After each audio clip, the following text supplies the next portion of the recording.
All right. So, continuing our work on query editor, suppose there are instances where you want to change certain values of particular rows. So, one thing here is you cannot simply click on any cell and right click on it or double click on it to change its cell values. It's not possible up here. So suppose here in this particular column, by mistake, I have written motorcycles and I want to convert the values of motorcycles into motorbikes.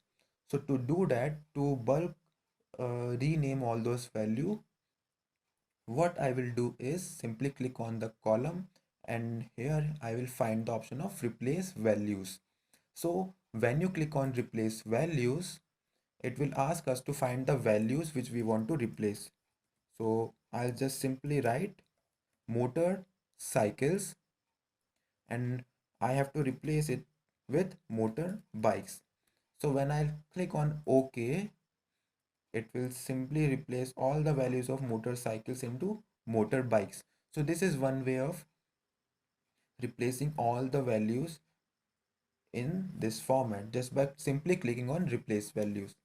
Now another instance is, suppose we'll take the column price each. Suppose in the price each, what I have to do is simply add 10 or 20 more price in each of the cells.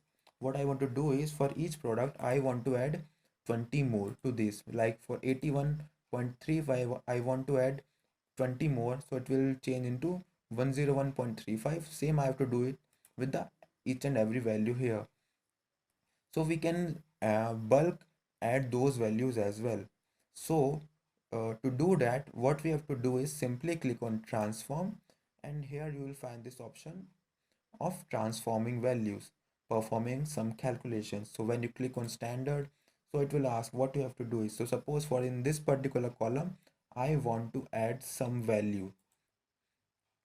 So in the next window which will open, it will ask us to enter the amount, to enter the number which we have to add to each value in the column. So if I want to add 20 to each value of this particular column, when I click OK, all the values of the column will be added with 20. So that's one way of changing values here. So these are some ways to change the values, to add the values or replace values in a row. You cannot just simply click on any particular cell to replace those. So these are the only way to replace the values in rows. So that's all for now. We'll continue in our next session. Thank you.